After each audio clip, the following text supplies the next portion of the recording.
తాకట్టులో ఉన్న బంగారాన్ని విడిపించి ఆ రోజు ఆన్లైన్ రేటుకే మేము కొంటాం. Sharma gold company.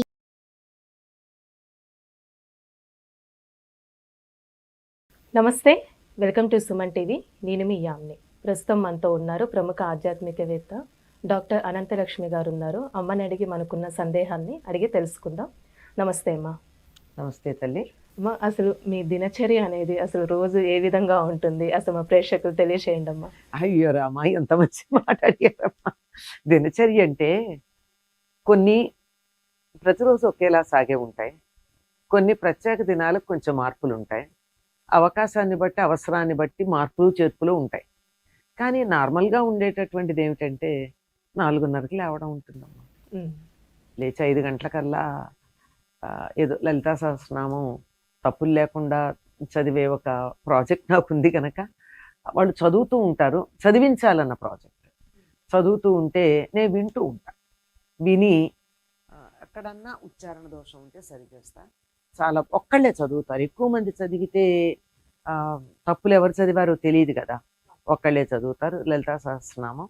ఆ తర్వాత సౌందర్యలహరి 5కు మొదలు పెడితే 6కి. చాలా నేనన్నా ఒక అర నిమిషం లేట్ అవుతానేమో కానీ ఆన్ చేసి క్లాస్ ప్రారంభించేటటువంటి వాళ్ళు ఉన్నారు పర్ఫెక్ట్గా. అంటే లలిత ప్లస్ సౌందర్యలహరి 2 అయిపోతాయి. అయిన తర్వాత 6 to 6:15 అందరం సామూహికంగా ఆన్లైనే మేము ధ్యానంలో కూర్చుంటాం. 6:15 తర్వాత 6:15కి అయిపోతుంది. ఆ తర్వాత కాసేపు మా గురువు గారు చెప్పినటువంటి ఆధ్యాత్మిక మార్గం గురించి 4 మాటలు, ఆయన మాటలే, నాదేం సొంతం ఏం లేదు. అసలు నా నిజాన్ని చెప్పాలంటే నా దగ్గర సొంతం ఏమీ లేదు, అంతా ఉన్నది మా గురువు గారిదే. అంచేత ఆ మాటలు చెప్పి నిజానికి జీవితంలో, లౌకిక జీవితంలో కానీ ఆధ్యాత్మిక సాధనలో కానీ రెండింటికి సరిపోయే మాటలే చెప్పారు ఆయన. ఎందుకంటే ఆధ్యాత్మికత వేరు, మనం జీవించే జీవితం వేరు అని రెండింటినీ చెరో భాగం చేయాల, రెండు ఒకటే కనుక అటువంటి ఆయన చెప్పింది ఏమున్నాయో అవి కాసేపు చెప్తాను. తర్వాత ఇంకా కొన్ని స్తోత్రాలు చదువుతూ ఉంటారు. ఇదంతా అయ్యేటప్పటికి 7 గంటలకు పూర్తవుతుందమ్మా. 7 గంటలకి ఎస్విబిసిలో రామాయణం వస్తుంది కదా, అది చూస్తా. అంతకుముందు విష్ణు సహస్రనామం వచ్చేది కరోనాకి ముందు. వాళ్ళు రామాయణం ప్రారంభించడానికి ముందు 7 గంటలకి విష్ణు సహస్రనామం వచ్చేది. అది నాకు నోటికి రాదు, అంటే చూడకుండా చెప్పలేను నేను, పుస్తకం సహాయం అవసరం కదా అని చెప్పి అది వింటూ ఉండేదాన్ని. వినికిడి వల్ల వచ్చేది ఎక్కువ ఉంటుంది మనంతటా మనం చదివిన దానికన్నా. ఎప్పుడు అందుకే మన వాటిని నిశ్రుతులు అంటారు, విని నేర్చుకున్నవి అని వేదాలు. ఇంకా 8 నుంచి 9 లోపల కాసేపు పూజ, అంటే స్తోత్రాలన్నీ అయిపోయి ఉంటాయి అప్పటికి. పూజ వంట అయిపోతుంది 9-9:30 కల్లా. ఇంకా తర్వాత అంతా నచ్చిన పనులు చేసుకోవచ్చు, రాసుకోవచ్చు, చదువుకోవచ్చు, ఇలా వస్తే రావచ్చు, ఇంకేదైనా సమావేశాలకు వెళ్ళచ్చు. మళ్ళీ 4:30 కల్లా రామాయణం ఆన్లైన్ చెప్తాను కాసేపు. 4:30 మొదలు, అది అయ్యాక మళ్ళీ కాస్త విశ్రాంతి, అవసరం అనిపిస్తే ఇంకొక కప్పుడు టీనో కాఫీనో తాగడం. 6 to 6:15 మాకు ధ్యాన సమయం, ప్రేయర్ అంటాం మేము, ధ్యాన సమయం. 6:30కి మళ్ళీ ఏదో ఒకదాని తర్వాత ఒకటి కంటిన్యూస్గా క్లాసెస్ ఉంటాయమ్మా జూమ్లో. ఒకప్పుడు సౌందర్యలహరి చెప్పాను, అంతా నా యూట్యూబ్లో ఉంది అదంతాను. అలాగే లలితా రహస్యనామ సహస్రం తప్పులు లేకుండా నేర్పించారు. 28 days కంటిన్యూస్గా 2 స్టూడెంట్స్ని కూర్చోబెట్టి నేర్పించారు. అంటే ఎలా ఉచ్చరించాలి, ప్రతి అక్షరం ఎలా ఉచ్చరించాలి, ప్రతి ధ్వని ఎలా ఉచ్చరించాలి. ప్రతిధ్వని కాదు, ప్రతి ధ్వని తేడా ఉంది చూసారా. ఒక విడదీసినందువల్ల కలిపినందువల్ల అర్థంలో మార్పు వచ్చింది. ప్రతిధ్వని అంటే రిసౌండ్, ప్రతి ధ్వని అంటే ఎవ్రీ సౌండ్. ఇంకా గట్టిగా చెప్పాలి, ఫోన్.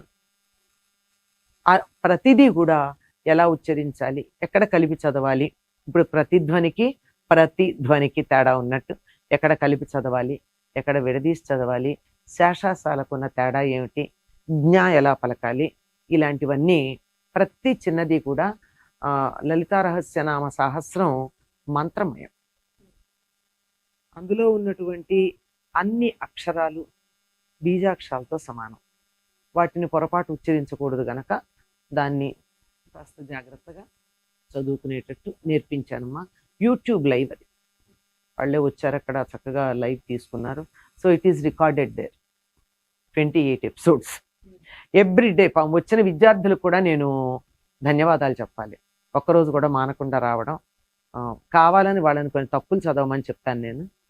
తప్పు చదివితే ఎక్కడ తప్పు చదివే అవకాశం ఉందో వాళ్ళని చదవమని, ఆ తప్పులు సరిచేసి ఇట్లా చదువుతారు కదా, ఇట్లా చదవకూడదు, ఇది ఇలా చదివితే ఈ దురర్థం వస్తుంది, ఇట్లా చదివితే అర్థం వస్తుంది, మనం ఏం కోరుకుని అమ్మవారిని ప్రార్థిస్తున్నాం, అది మనకు కావాలి అంటే మనం ఇలా చదవాలంటూ అలా చెప్పాను. అలాగే ఇంకా చాలా స్తోత్రాలు అవి 6:30 to 7:30 జూమ్ క్లాస్ నడుస్తుంది. అంటే డే స్టార్టింగ్ దేవుడితో స్టార్ట్ అయితే ఎండ్ కూడా అలానే దేవుడి అట్లా ఏం లేదమ్మా, 7:30 కదా అయిపోతుంది కదా, ఆ తర్వాత అంత మన ఇష్టమేగా. మళ్ళీ రాసుకోవడం, చదువుకోవడం, కబుర్లు, ఫోన్లు. అందరూ నాకు ఎవరన్నా ఫోన్ చేయాలంటే కూడా రాత్రి 8 o'clock తర్వాత ఫోన్ చేస్తారు. ఎందుకంటే నేను అప్పుడైతేనే అవైలబుల్గా ఉంటాను. అయ్యో క్లాస్ టైం అయింది అనేటటువంటిది ఉండదు కదా. అలా అప్పుడు నేను చదువుకునే ఉంటాయి, రాసుకునే ఉంటాయి, ఇంకా ఇంటి పనులు ఏవో సర్దుకునే ఉంటాయి. అవన్నీ కబుర్లు, కాకరకాయలన్నీ ఉండేది అప్పుడే. అమ్మ అసలు నైట్ మీరు ఏ టైంకి పనుకుంటారు? అంటే మార్నింగ్ 4కి లెగుస్తాను 4కి లేవనమ్మా. 4:30. అది కూడా ఈ మధ్యనమ్మా, ఆఫ్టర్ రిటైర్మెంట్. బిఫోర్ దట్ నాకు అంత 4:30కి లేచే అవకాశం ఉండేది కాదు. ఎందుకంటే రాత్రి పడుకునేటప్పటికే 1-2 అయిపోయేది. దాంతో 4:30కి లేచే ఓపిక ఉండేది కాదు. 6 గంటల లోపల మాత్రం లేచి 6ంటికి ధ్యానానికి కూర్చోవడం ఉండేది కనుక 5:30, పావు తక్కువ, ఒక్కొక్కసారి 5 నిమిషాలు తక్కువ వరకు కూడా లేచేదాన్ని. అట్లా ఇప్పుడు ఆ ఒత్తిళ్లు లేవు. రాసుకోవడం అనేది రాత్రి అంతా కూర్చొని రాసుకోవాల్సిన అవసరం లేకుండా పగలు కూడా రాసేసుకోవడానికి వీలుగా ఉంది. ఉద్యోగం లేదు కనుక. అంచేత కాస్త 10:30కి పడుకుందామని చాలా గట్టిగా కక్కణం కట్టుకుంటాను, కానీ దాటుతూ ఉంటుంది. అక్కడే నియమం రావట్లా. ఇంత బిజీ లైఫ్ స్టైల్లో ఇంత యాక్టివ్ గా ఉండడానికి గల కారణం? ఇష్టమైన పని చేస్తేనమ్మా అలసట రాదు. కష్టమైన పని చేస్తే ఇంత చేస్తే అంత అలసట ఉంటుంది. ఇష్టమైన పని చేస్తే అస్సలు అలసట ఉంటుంది. నాకు ఇష్టమైన పనే నేను చేస్తున్నాను. చాలా చక్కగా తెలియజేశారమ్మా, ధన్యవాదాలు.